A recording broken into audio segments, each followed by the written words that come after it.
Hi friends, అందరూ బాగున్నారా అండి? ఇంకా సమ్మర్ అంటే చాలు మనం ఎక్కువగా తినేది మామిడికాయలే కదండి. అందుకనేసి నేనైతే ఈ రోజు రోటి మామిడికాయ పచ్చడి అయితే ప్రిపేర్ చేస్తున్నాను. మరి తయారీ విధానం చూసేద్దామా? కారానికి తగ్గట్టు ఎండుమిరపకాయలు, జీలకర్ర, అలాగే ఎల్లుల్లిపాయలు, ధనియాలు, కరివేపాకు వేసుకోవాలి. అంతేనండి. నేనైతే 2 చిన్న సైజు మామిడికాయలనైతే తీసుకున్నాను. ఇంకా పైనుండి పొట్టునంతా తీసేయాలి. అలాగే చిన్న చిన్న పీసులుగా అయితే కట్ చేసుకోవాలి. నేను ఆల్రెడీ మన ఛానల్లో లాస్ట్ ఇయర్ మా అమ్మ చేసిన రోటి మామిడికాయ పచ్చడి పోస్ట్ చేశాను. మా అమ్మ అయితే చాలా బాగా చేస్తుందండి.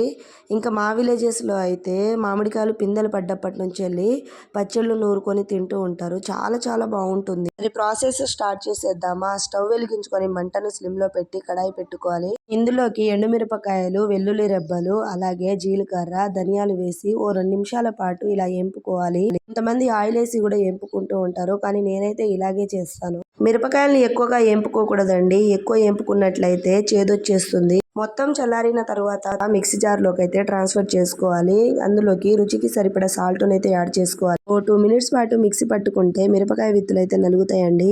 మేమైతే ఎక్కువగా ఇలా వెల్లుల్లి కారం పొడి అయితే దంచుకొని తింటామండి. ఫీవర్ వచ్చినా లేదంటే బాలింత తల్లులకు కారం పొడి అయితే దంచి పెడుతూ ఉంటారండి. మా ఇంట్లో పెద్ద రోలు లేదనేసి ఎండుమిరపకాయలు మిక్సీ జార్ లో పట్టుకున్న తర్వాత ఇలా చిన్న రోట్లో కారం పొడి, అలాగే మామిడికాయ ముక్కలేసి దంచుకుంటున్నాను. మంచి టేస్ట్ అయితే ఉంటుందండి. మీరు ఒకసారి ట్రై చేయండి. ఈ పచ్చడి చేయాలనుకునే వాళ్ళు పుల్లటి మామిడికాయలు తీసుకుంటే మంచి టేస్ట్ అయితే ఉంటుంది. మేమైతే మా భాషలో గొడ్డుకోడి అనేసి అంటామండి. ఇంకా మా అమ్మ వాళ్ళు, మా అత్తమ్మలు మిర్చి తెంపడానికి అయితే వెళ్తారు కదా, అలాగే పొలం పనులకు వెళ్ళినప్పుడు అందరూ లంచ్ టైంలో ఒకే దగ్గర కూర్చొని తింటారు. ఒకరి కర్రీస్ ఒకరు షేర్ చేసుకొని తింటూ ఉంటారు. ఈ పచ్చడిని తిరగబాతు వేసుకుంటే మంచి టేస్ట్ అయితే ఉంటుందండి. ఇప్పుడు స్టవ్ వెలిగించి కడాయి పెట్టుకొని అందులోకి ఒక మరి ఆయిల్ యాడ్ చేసుకోవాలి. అలాగే ఇందులోకి 2-3 రెబ్బల ఎల్లుల్లి, జీలకర్ర, ఆవాలు, ఎండుమిరపకాయలు, కరివేపాకు వేసి తాలింపు వేడైన తర్వాత ఈ పచ్చడి ముద్దను వేసి మొత్తం కలిసేలాగైతే మిక్స్ చేసుకోవాలి. ఇంక ఇక్కడ చూడండి, అబ్బా చూస్తుంటేనే నోట్లో నీళ్లు ఊరుతుంది కదండి. ఉట్టినే తినేయాలనిపిస్తుంది కదా. మరి మీరు ఎప్పుడైనా ఈ పచ్చడిని చేసుకొని తిన్నారా? కంపల్సరీగా అయితే కామెంట్ చేయండి. ఈ పచ్చడిని వేడివేడి అన్నంలోకి కలుపుకొని తింటే కడుపు నిండా తినేయొచ్చండి. అంత బాగుంటుంది. ఇంకా ఫీవర్ వచ్చిన వాళ్లకు 2 జొన్న రొట్టెలు చేసి అలాగే ఈ గొడ్డు కారం చేసి పెడితే ఆహా, కడుపు నిండా తింటారండి. అంత బాగుంటుంది.